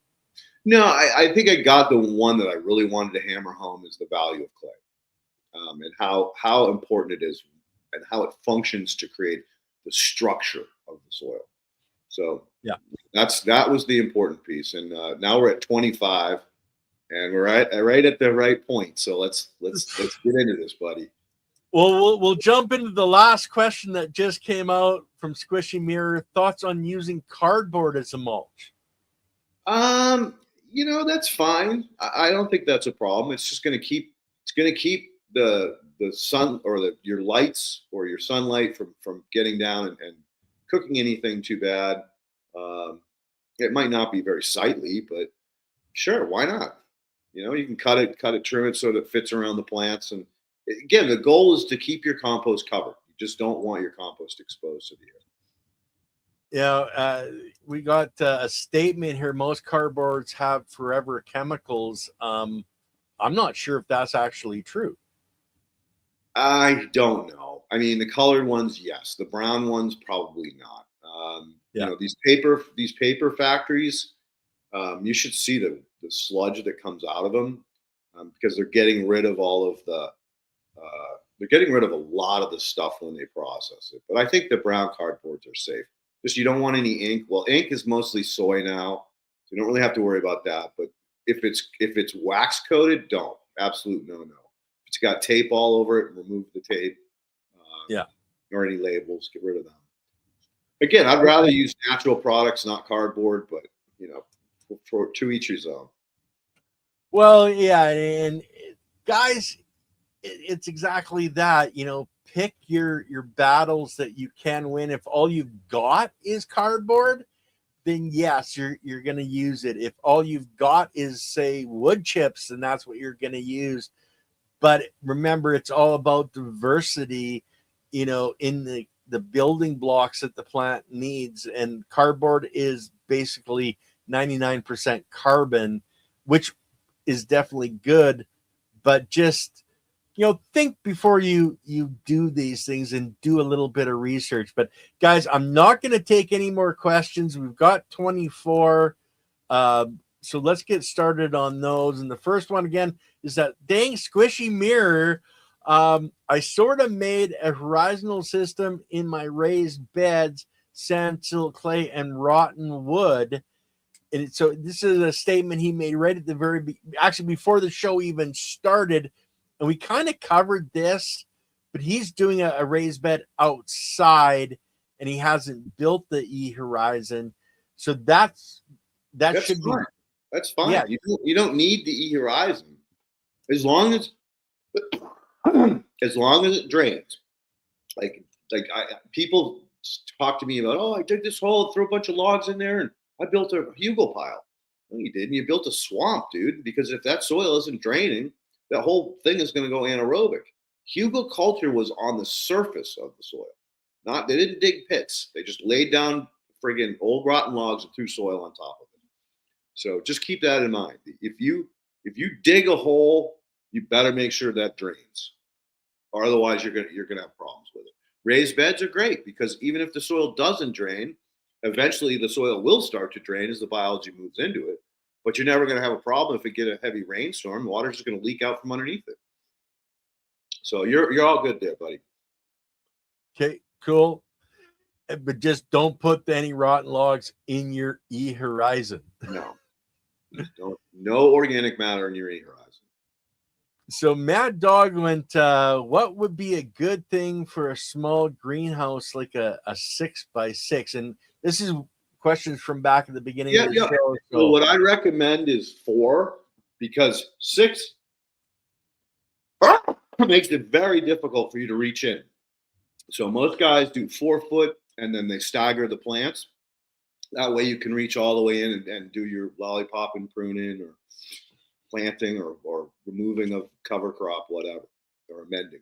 So 4x6, 4x8, 4x whatever like you want. And remember, you're putting a tray underneath there to hold the water that you're putting in. So consider that in your, you know, that's one of the reasons that, you know, Leighton and I would both recommend grassroots fabric pots, because they can be customized to fit into the area that you want. So if you're doing a 4x4 bed, you know, you're going to want to have, you know, 5 or 6 inches surrounding that for the pan underneath. So if you're buying a 4x4 pan, you're not going to want a 4x4 bed because it's not going to work. You're going to want a 3x3, and Grassroots is somebody that can actually create that for you. Actually, I would recommend that they do like 3/6. So all you need is a couple inches to see down into the tray. That's all you really need. And you can always push it back or put a little pipe in there to hold it, because the super sacks or those fabric pots do kind of expand out as the soil gets older. Okay. So Squishy Mirror, bentonite clay, is that some of the clay that we would want to use in the A-Horizon? That's white. Anything that's white is not good for what you're trying to do. Bentonite's great for like cleanses. That was a big thing in California for a while. It's great for, you know, like natural swimming pools or ponds as a liner. But don't use bentonite clay as your clay source. You want color. Okay. Yeah, something we have mentioned, and even Tom was putting a tube down to take a look, you know, down underneath. You mentioned putting a PVC pipe in your pot.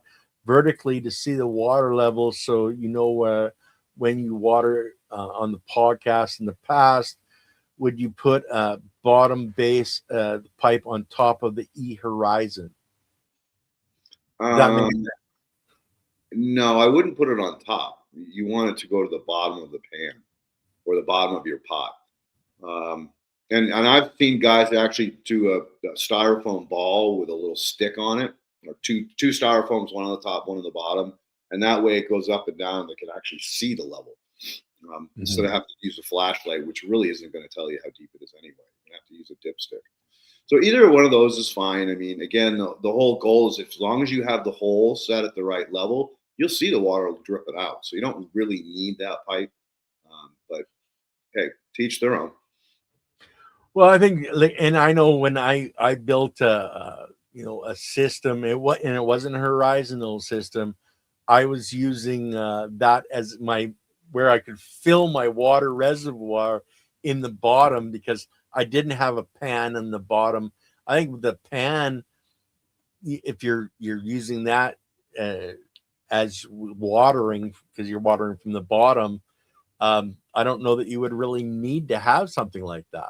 The only reason you might need it is if your fabric pot is the same size as your pan, because you can't see down it, can't get your finger down in between it.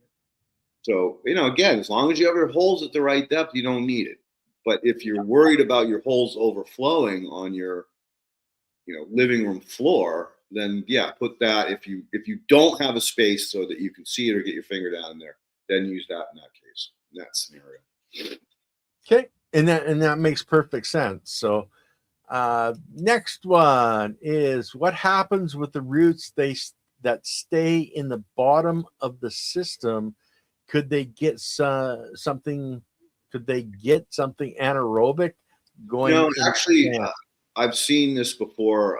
That yes, the roots do potentially get down into that sand, top roots especially. But what happens is that there's a coating around that root called the rhizosphere, and as soon as that plant has been harvested, that rhizosphere is going to just consume that. It's just going to turn it into food as the plant ball starts to rot. It'll just rot, and that organic matter is gone, and the sand will just push back in as it gets wet and dry. So no worries there. I've never had anybody have any issues with roots. The only time I've had issues is with someone buried a log in the horizon. Okay, perfect. So, Squishy Mirror again, if you had to apply your system to a parcel of land that is mostly clay, would you add sand over the clay before trying to develop topsoil, view decomposition of plant matter, and adding compost? So that could be taken a lot of different ways, but typically, like I've seen out here in California, we have horribly compacted clay soils, and I had some people build raised beds and do the horizontal system on it. It didn't hold the water as well as with the pan, but it did hold water, and it did work. And then eventually, they could just like stick a stake right down through the compacted clay, because the biology got in there and got the clay to stand back up again. So, do you need sand? No. But can you use sand? Absolutely. Yeah, because I know in Alberta here, I have heavy clay soil. And I know a lot of people, when they're trying to get their lawns just perfect and they've got dips, they'll actually bring in sand and spread it out to make things more level. So sand is always going to be a bonus. It's got a lot of different building blocks, and I've brought up the Sparks sheet where it shows all the different things that are in a grain of sand, and it's amazing for a warehouse of building blocks for plants. So we should use beach sand. Coarse sand. A lot of beaches have powdery white stuff. Do not use that. It needs to be coarse sand. And it's like our rocks. We don't want smooth rocks. We want rocks with lots of edges, so the biology can get in there and build condos, okay, to mine the different minerals that are there. So next, I've had some living soil recipes with basalt in it have higher heavy metals in it, and with final cannabis product, could something be put in to mitigate the heavy metals? Biochar, that would be your buddy. There's also I was just dealing with this. Compost extracts have shown some really beneficial in making the heavy metals non-bioavailable. Now, in some cases, they can actually increase the bioavailability of lead and arsenic. So you have to be very careful about creating that kind of situation. But any mineral you're going to use, you got to be careful. I mean, yeah, there's heavy metals in kelp because they uptake. Comfrey is loaded with heavy metals because it uptakes them.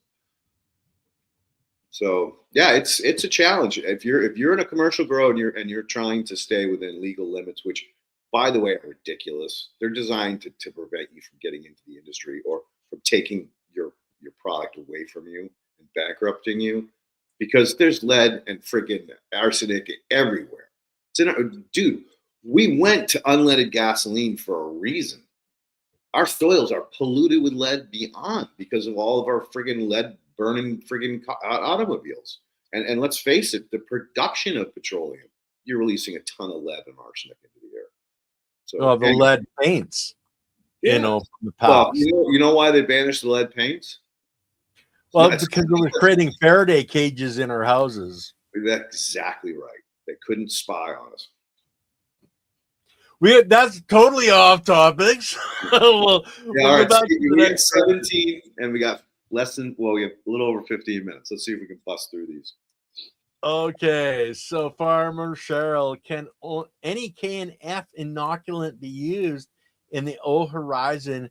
Which is best, or can one just use vermicompost? So K&Fs are generally not inoculants. They're called preparations, so they're for fertilizing. They're alternatives for feeding your plant instead of using a synthetic fertilizer. I don't know a single K&F that is an inoculant. Now they have ones that are like bacterial food. I forget all of the different names and terms.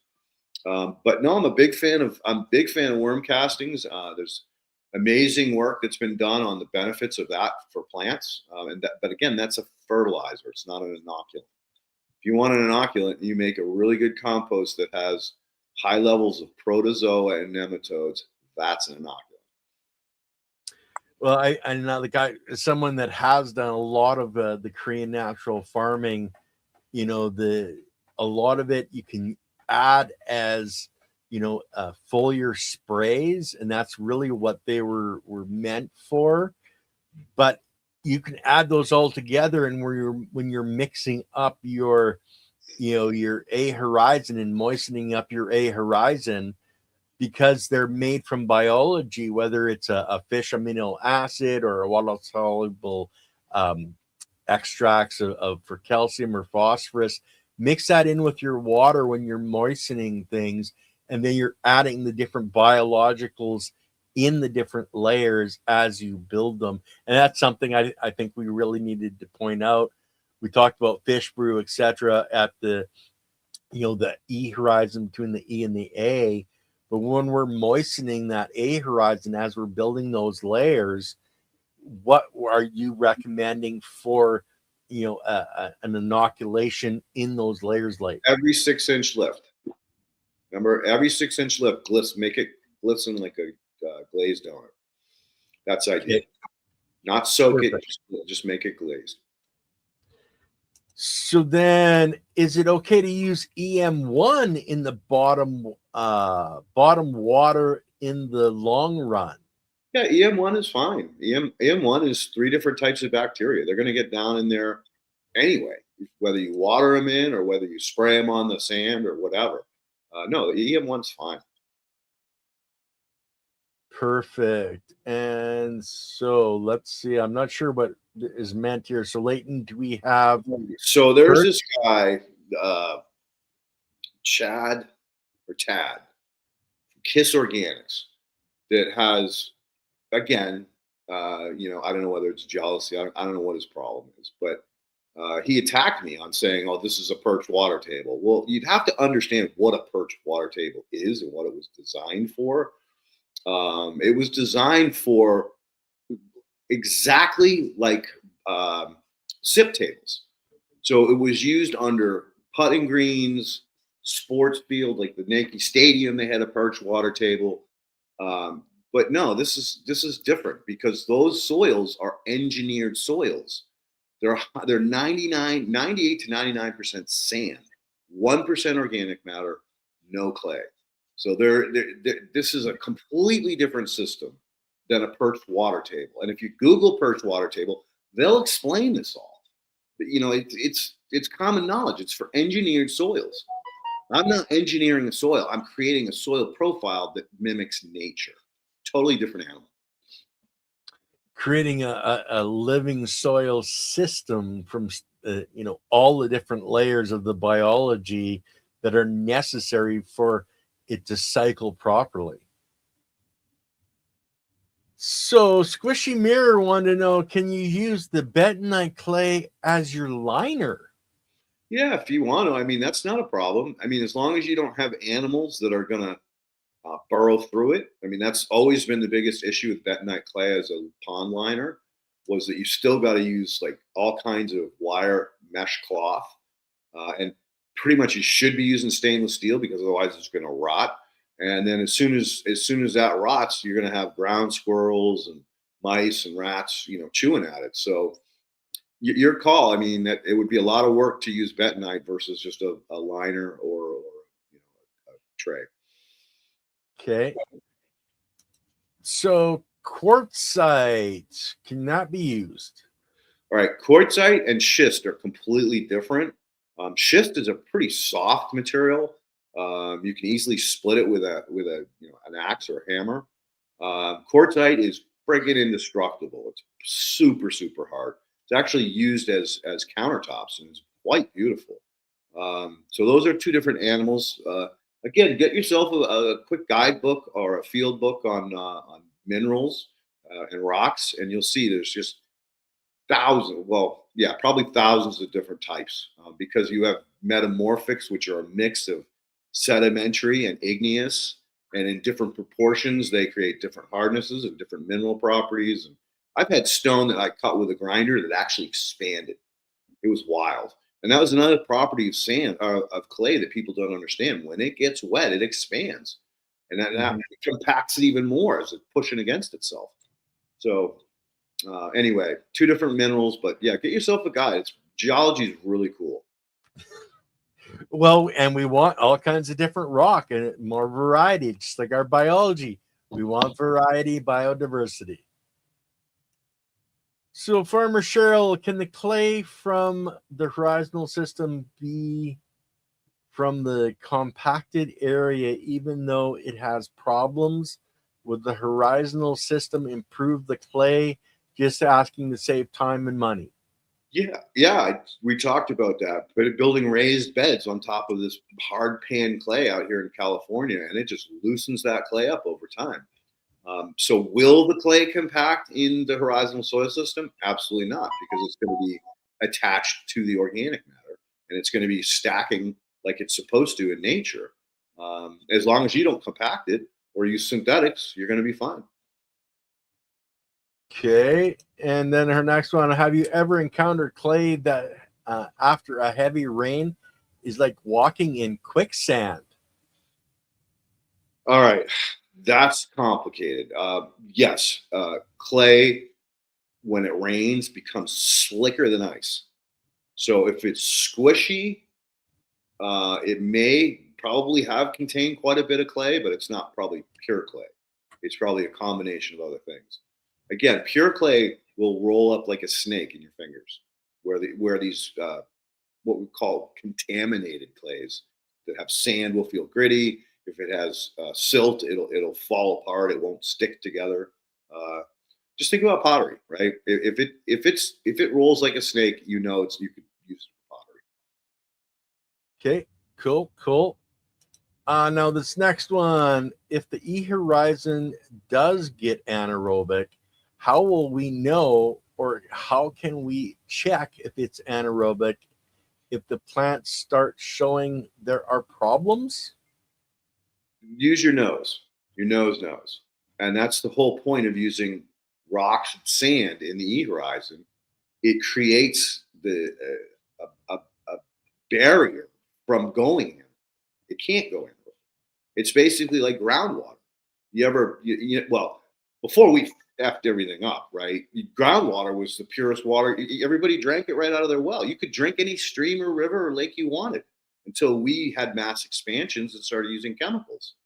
So, again, the way nature cleans water is through the biology and through the organic matter. And once it gets through those layers and it hits the E-Horizon, it's crystal clear and it cannot go anaerobic because of the minerals. And there's a great video called The Symphony of the Soil.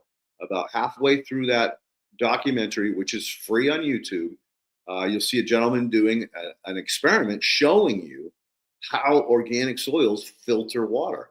And it's amazing. It's absolutely amazing. Highly recommend you watch it. And if you guys want to see something else that's pretty bizarre, you can look at filtering water, where guys are literally taking, a branch from a tree, sticking it in dirty water, and having the other end come into another glass, and how the plant literally will take out the dirt and different contaminations, and you end up with pure water in the other end. So our plants can actually purify water as well, just in their cell structure. I'd be a little bit careful of that because it doesn't have enough time to break down anything that's really, man-made toxic that you can't see or taste. Yeah. So that's where nature will do it for you. And you can create an experiment yourself and clean your own water by doing exactly what he did in that experiment. So just pouring it through a very biologically active tilth. Soil tilth is the key to the whole thing. Yep. It's amazing what Mother Nature has set up, that we just have to open our minds and start using it. So, is it okay to use a metal steel container with this system? Well, you're going to rust. So, again, then you want to paint a coating on it. Well, that coating is going to break down. It could release other things. I wouldn't use metal unless it was stainless steel, and that would be incredibly expensive. Well, I know they're selling a lot of raised beds to a lot of homeowners and homesteaders that they're putting out in the open. Yeah, the galvanized ones. Yeah, the galvanized. So galvanization is okay. It has, I think it's nickel and tin, but there is a little lead in it. But if it's sitting on the soil, that's fine. If there's water sitting on it, that's a problem. It's going to rot. Okay. Let's see. I wonder if Spanish moss could be used. What, is a ground cover? Is that what you think? That's what he's asking? I think that's when we were talking about the peat moss. Okay, so I thought Spanish moss was a living moss, not a dead moss. I've never dealt with Spanish moss at all, so that's way out of my pay grade. Sorry, Squishy Mirror. I don't know what to tell you on that one. Okay. Will the roots in the E-Horizon go anaerobic with time? Maybe using SFL 100 or some other enzymes to help decompose the roots. I see them coming out of the side of the bottom of the pot. Well, what you're seeing is air pruning happening. That's one whole issue. But no, again, to repeat myself, if the roots get down into the E-Horizon, the rhizosphere itself will consume that root matter and send it up as the plant is still trying to survive in the root ball. So it'll decay very, very quickly. And I've seen it where literally 2 weeks after that cannabis plant was harvested, there's very little root ball left at all. and the sand will just push right back in, and then you'll be fine. The key is you don't want silt to get down in there, and that's why it acts like a sand filter.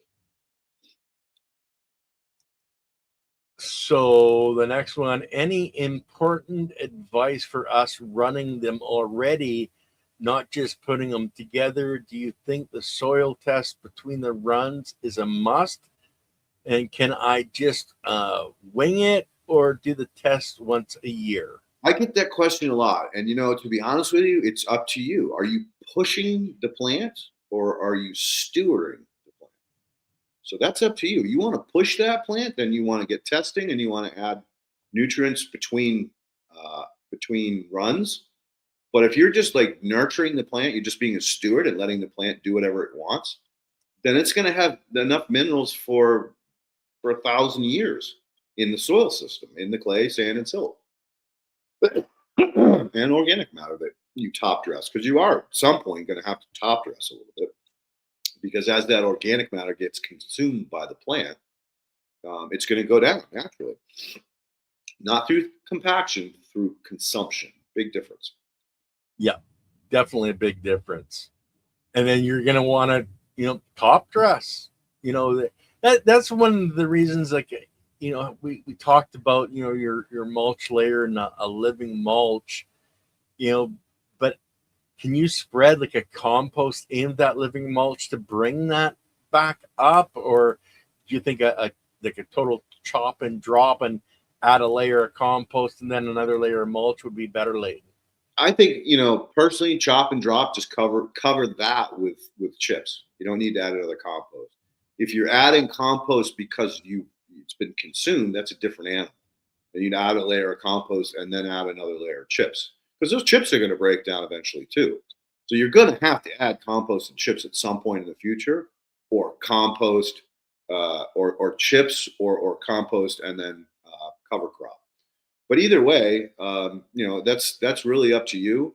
But I think the most important thing is just remember, you want to keep the compost covered at all times. You do not want it to be exposed to light, and let it just naturally do its thing.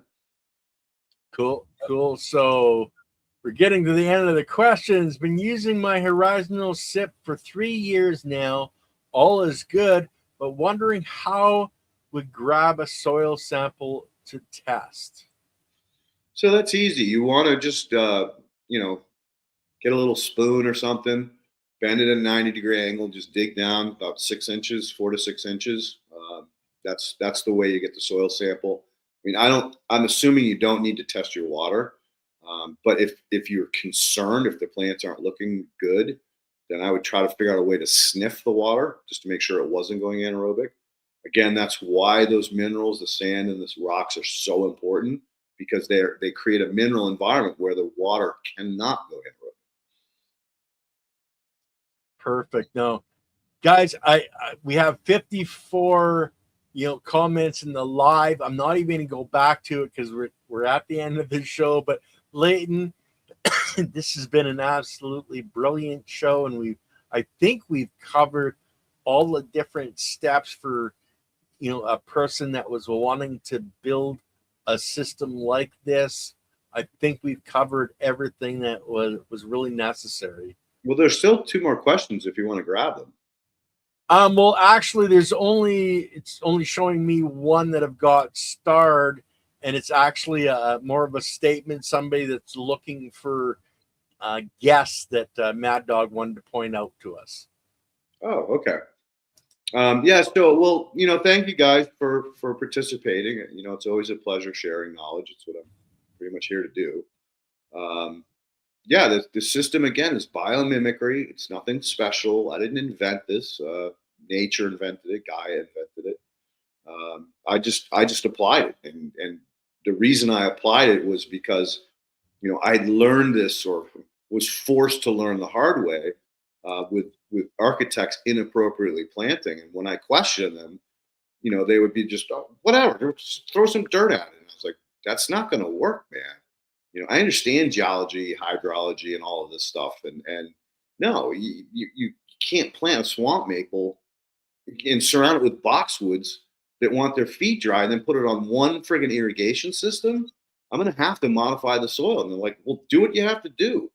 And so I started playing with these different, methods of dealing with these inappropriate planting regimens or regimes. And then when I got involved with the cannabis industry and heard, the horror stories they are having with these pots, the fabric pots, and I was like, well, duh. I mean, it's the reason why it's going hydrophobic is because you don't have biology, you don't have mulches, you don't have what you need to protect it. And I go, plus, shoot it with a heat gun. And they're like, why would I do that? I go, trust me, you go out there in the summer and you shoot that friggin' that pot sitting on top of the hard compacted soil, and I'll bet you the temperature is like 120, 130. You're cooking everything. And sure as shit, all of a sudden people started posting on Instagram these laser heat guns showing just how hot those pots got. And I'm like, surround them with hay. All right, use soil. There's other things that you can do to prevent this. Personally, I'd just rather you go in the ground, right? Mimic nature. Don't fight her.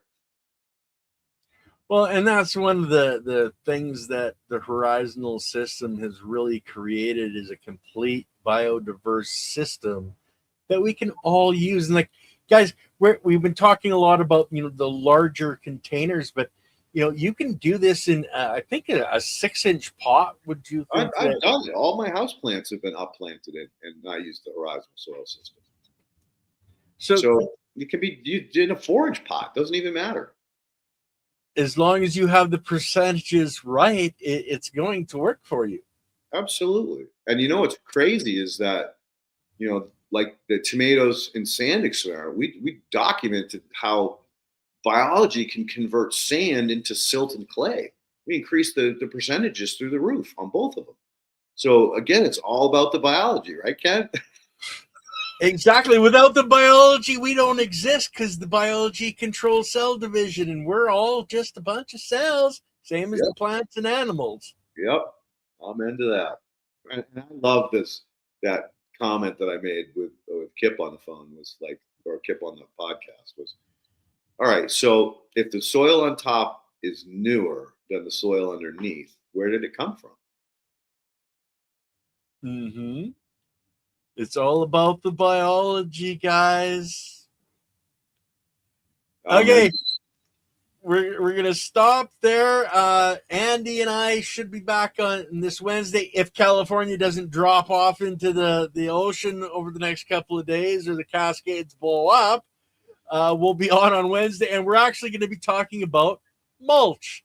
So you guys are going to want to check that out on Wednesday. The ladies with chiropractic is sexy. They're back on Thursday with another show, and then I'm actually on Sunday with Dr. Paula on her show on Sunday. We're going to be talking more about biology and the human body and how this all correlates and comes together for all organic life on our planet, guys. So you're going to want to all check those shows out. But guys, peace out. I hope you had a wonderful Christmas and New Year's, and we will talk to you soon. And as always, Ken, thank you for all the hard work you do behind the scenes to make this happen each and every week, brother. Much love and respect. Thank you. Okay, guys. See you later.